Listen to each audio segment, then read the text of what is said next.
nous allons faire maintenant une dictée de syllabes. Je vais te demander de reprendre ton ardoise ou ta feuille de brouillon si l'ardoise ne convient pas, ou tu n'as pas de Velleda, etc. Sur cette ardoise, tu vas écrire les syllabes que je te donne. Alors attention, comme on a travaillé la lettre G, c'est bien avec la lettre G qu'on écrit les sons, soit je, soit gue. Je vais te demander d'écrire je. Je.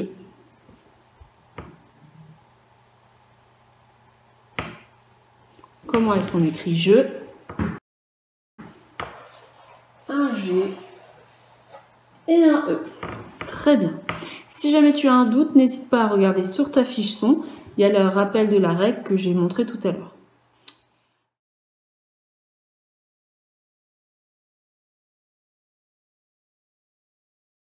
On va essayer d'écrire gue. Gue.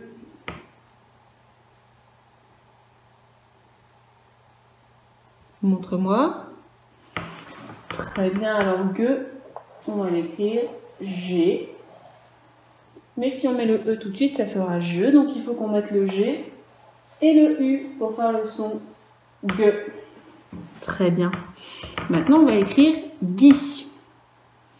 Tu écris Guy.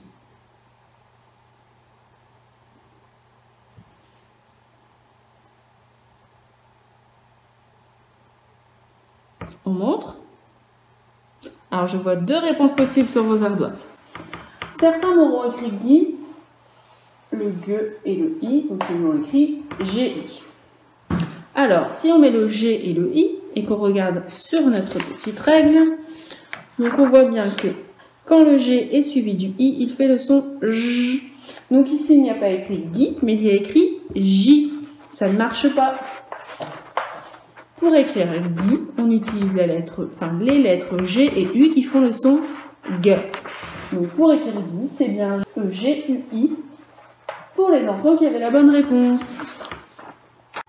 Alors c'est une notion très compliquée, donc là c'est aussi pour les parents que je parle.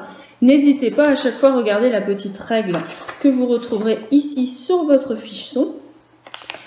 Et de toute façon, c'est normal qu'on n'y arrive pas. Les CP l'année dernière, ils ont mis 1 ou 2 semaines avant de bien comprendre comment on faisait pour écrire et pour lire le son gue avec la lettre. Donc ne soyez pas gênés avec ça, c'est tout à fait normal. Et la règle, elle est là pour qu'on l'utilise et pour qu'on la regarde. Alors maintenant, on va écrire G. Vous écrivez G.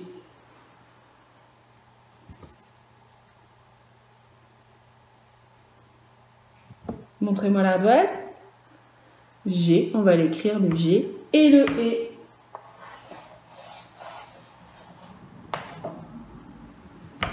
Et si on écrivait gai maintenant, comment est-ce que je peux écrire gai?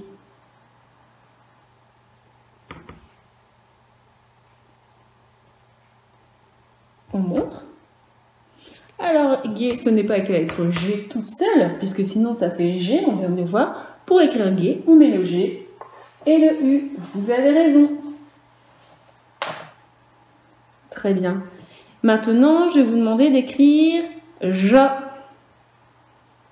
Ja.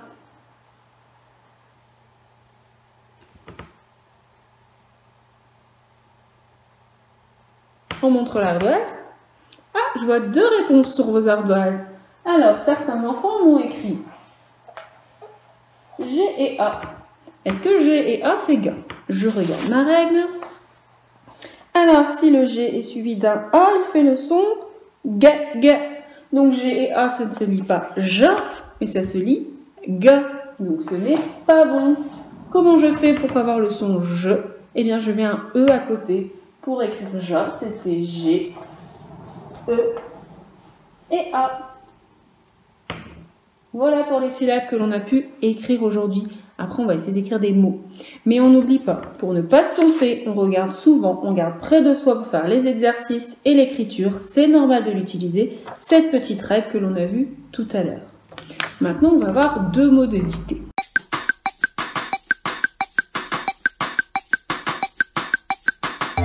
Alors, les mots de dictée, je vais vous montrer la technique, chers parents, qui aide à apprendre les mots de dictée que l'on utilise en classe habituellement avant que les enfants retournent chez vous. Ce qui permet, si vous la regardez maintenant, que vous puissiez faire les deux mots de dictée suivants demain, tout seul, sans vidéo. Donc, première chose, c'est dire le mot et demander à l'enfant de faire une phrase. Donc, si je vous dis le mot bague, faites-moi une phrase avec le mot bague pour donner du sens à ce mot. Oui, alors par exemple, j'ai une bague à mon doigt. C'est bien ce bague-là qu'on cherche. Ensuite, on va chercher le nombre de syllabes dans bague. Donc, dites-moi combien il y a de syllabes dans bague et montrez-moi avec vos doigts. On a bien 2 syllabes dans bague. Donc, pour écrire bague, j'efface mon tableau. Vous pouvez effacer votre ardoise. Pour écrire bague, on va avoir 2 syllabes. La première syllabe, c'est ba. Comment est-ce que j'écris ba? Oui, un B et un A.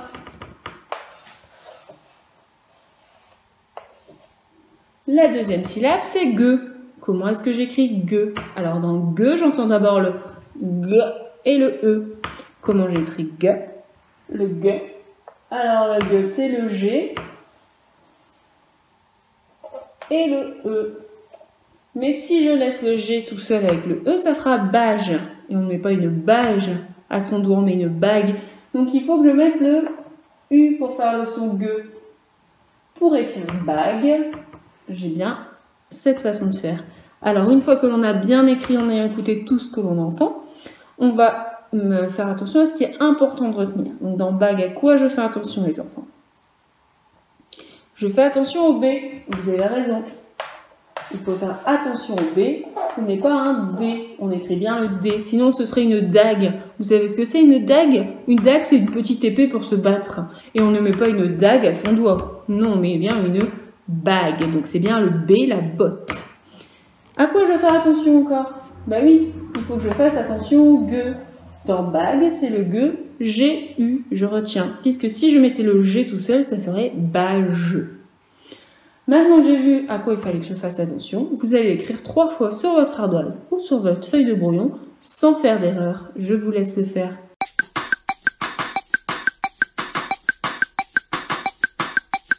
Deuxième mot dicté. Maintenant, nous allons voir le mot dicté pigeon. Alors, faites-moi une phrase avec le mot pigeon.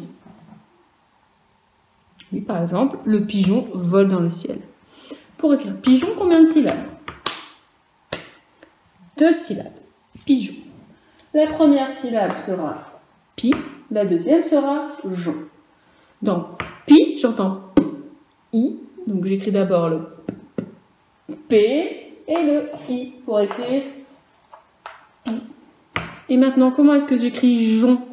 Dans jon, j'entends d'abord le j et le on.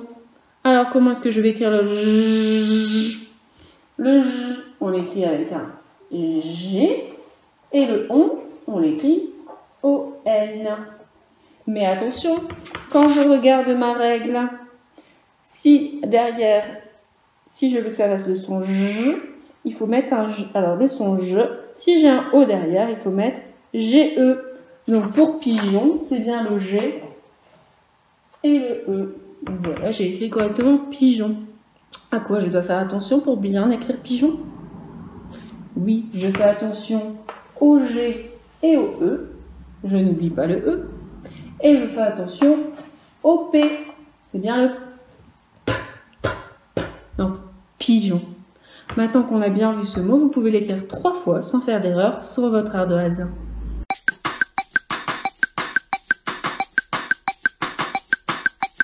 Ça fait plusieurs fois que je vous montre la fiche son. Cette fiche son, normalement, vous l'avez imprimée avant de commencer et il faut la coller dans le cahier rose. On va la regarder. Au-dessus de la fiche son, vous avez l'histoire des alphas que je vais vous lire. Alors, pour faire le son J avec le G et le E, en fait, c'est le gulu. Il aime faire le guignol. Surtout pour embêter Madame E, Madame I et Monsieur Y. Il boit un grand verre d'eau et il imite le bruit du jet d'eau. Il gicle, c'est génial, ils sont tout trempés. Donc le gulu, quand il est avec Madame E, Monsieur I, Monsieur Y, eh bien il fait gicler l'eau. Il aimerait bien aussi faire gicler Monsieur A et Monsieur O, mais il a peur que Monsieur A lui donne un coup de canne et que Monsieur O lui envoie des bulles de savon dans les yeux. Oh, qu'est-ce que ça ferait mal. Donc du coup, le guleux, il a une idée.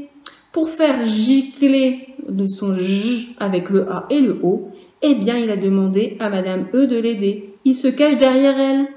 Donc, il la pousse vers Monsieur A, qui ne se doute de rien, et là, il gicle, le Gulu surgit. Et pareil avec Monsieur O, ils sont tout trompés.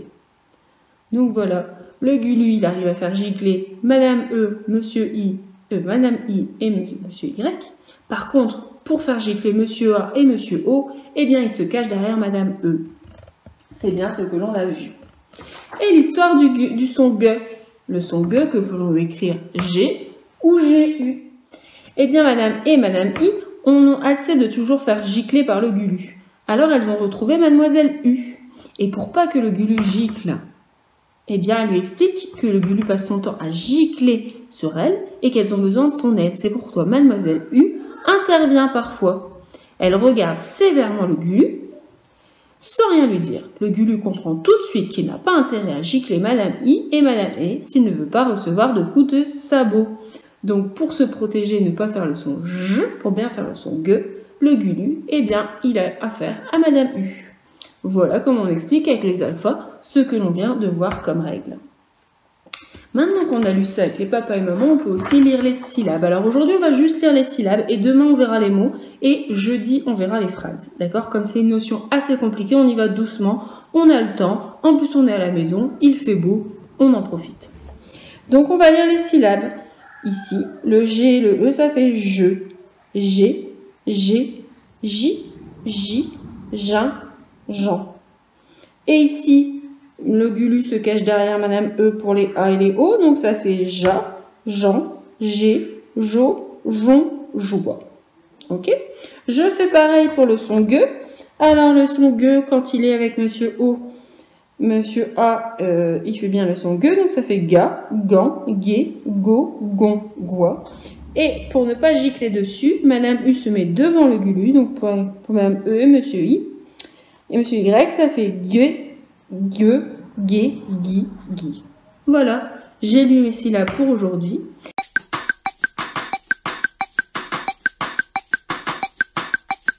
Et il n'y a plus qu'un exercice dans le fichier Taoki à faire et ce sera terminé pour aujourd'hui.